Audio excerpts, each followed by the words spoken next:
From Wish TV and the All Indiana Podcast Network, this is the News 8 Daily 8 Podcast with Wish TV's Kylie Conway. A Wish TV News 8 update. Hi, this is Kylie Conway, and this is your News 8 Daily 8 for Tuesday, January 25th. It is going to be frigid tonight, lows dropping into the single digits. Some places may work in sub-zero lows with wind chill values from -5 to -15 degrees in central Indiana.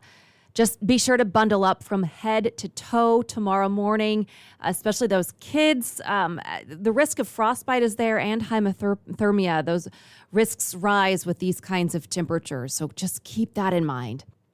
We reported this morning about a child that was shot last night. During daybreak, we learned from police that the child was a young boy and shot himself at his home. Police say the parents of the boy were rushing him to the hospital around 11 last night when they flagged down an ambulance on Martin Luther King Jr. Street near 21st. At last word, the boy was stable at Riley Hospital for Children. Anytime there's a shooting, no matter the age, but it definitely concerns us when it's a very, very young child.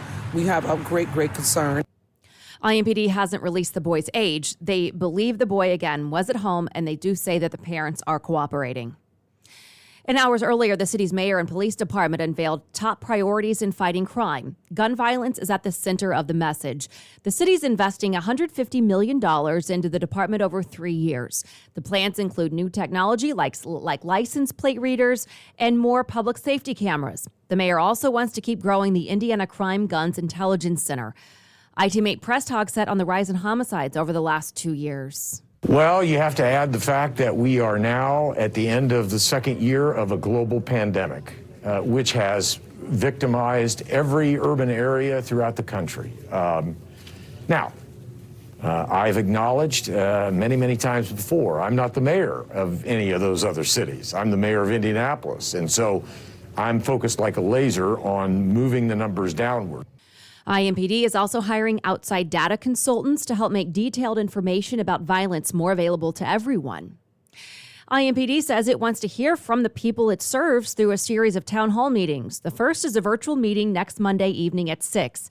We're making it easy to find the link to join the meeting. You can use your laptop or your phone, wherever, to go to wishtv.com and click on the section of our website that says As Seen on Wish TV. You'll find the link to Monday's event, the dates, times, and locations for all of the town hall meetings.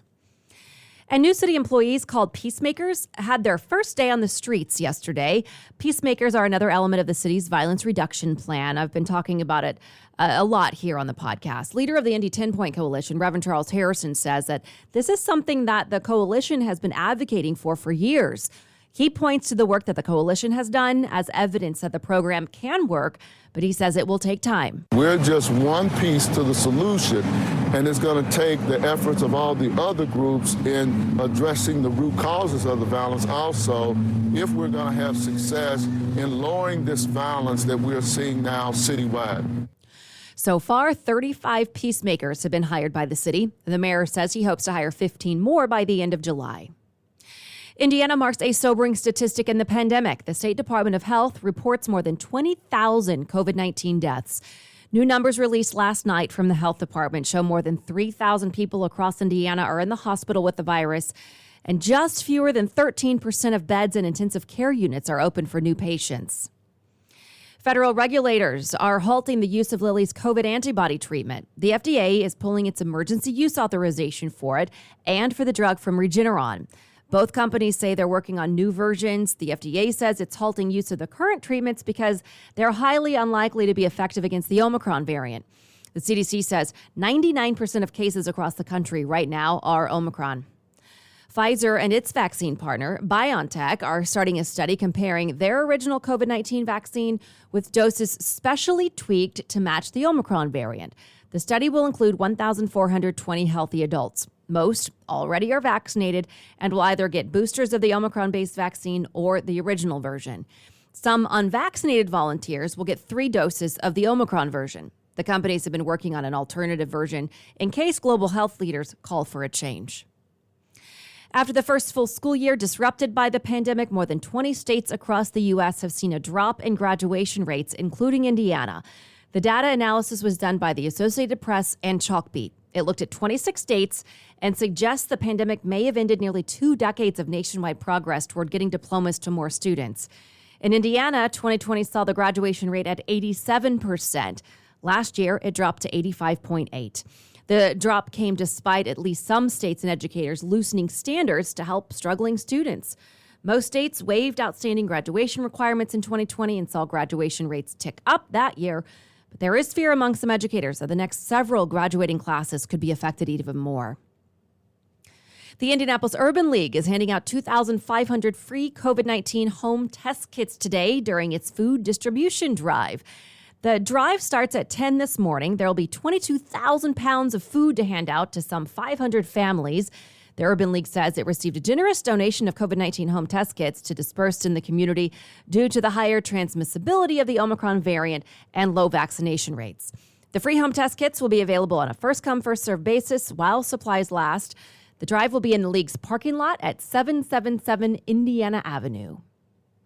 And today, Indianapolis Public Schools will unveil a new initiative to recruit and retain teachers. It's called Proving What's Possible. According to the district, the goal is to create a framework for attracting top talent and decreasing barriers for diverse candidates. The district says that things include paid residency opportunities for teachers and principals. There will also be a new website for prospective teachers to learn about the district and networking events. The full plan will be unveiled at 10 o'clock this morning. The U.S. military is on alert this morning. The Defense Department says it could send 8,500 troops to Eastern Europe in response to the growing threat of war in Ukraine. The Pentagon says the troops would go to NATO territory as a show of unified force. Pentagon Press Secretary John Kirby says there are no final decisions on whether or when troops will leave, but that they will be ready. Kirby says diplomacy is still the preferred path. We obviously want to see that succeed. We've also seen Vladimir Putin add to his force capability, not just in the western part of his own country, but in Belarus as well. So he has shown no signs, as I said earlier today, of de-escalating. Quite the contrary. And I think it's something we're all watching with great concern. President Biden met virtually with European leaders. A new tweet says Biden talked about preparing severe economic costs on Russia and reinforcing security on the eastern flank. A district attorney in Georgia is granted a special grand jury to gather evidence for the investigation into former President Donald Trump's possible election interference in the state. Fulton County District Attorney made the request last week to seat a special grand jury starting May 2nd. The panel will not have the authority to issue an indictment. It will focus on gathering evidence, which is a step toward pursuing possible criminal charges. A high school senior from Carmel is working to make a difference. She's helping domestic violence victims find their voice. Her name is Katie Dunn, and she came up with the idea of having people donate used cell phones to help victims of domestic violence. She has 2 drop-off locations, one at the Carmel Police Department and another at the Carmel Public Library. You'll see a green box that says Voice to Victims. You simply lift the flap and drop off the cell phone. The phones will get divided up and taken to Prevail and the Julian Center. These organizations both help empower survivors of domestic and sexual violence.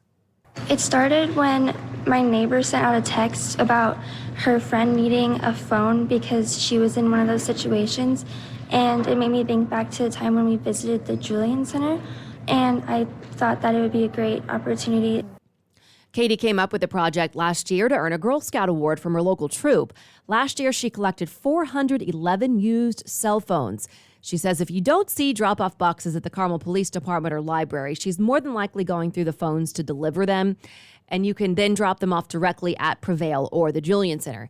And as a senior, she's graduating, so she hopes to pass the project on to another student who will carry on the cause to help those in need.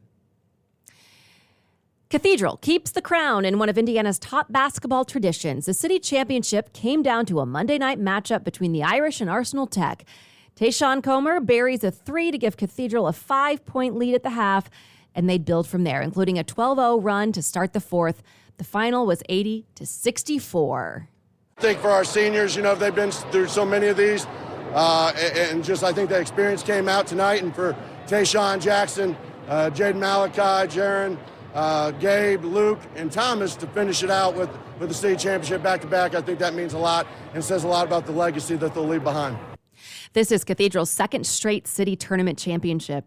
And the city basketball tournament is one of many in a state filled with a love of basketball. News 8's Charlie Clifford got the chance to speak with one famous Hoosier who played in the tournament and the memories it left with him.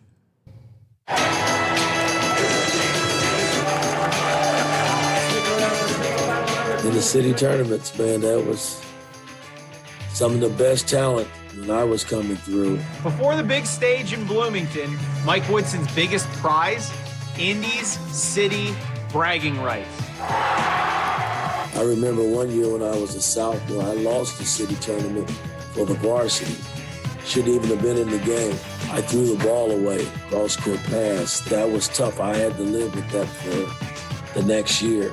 Now back at Assembly Hall for the first time in over 4 decades, Woodson's remarkable basketball journey. It all started thanks to a trailblazing local high school head coach, Bill Smith. Smitty was hard, man.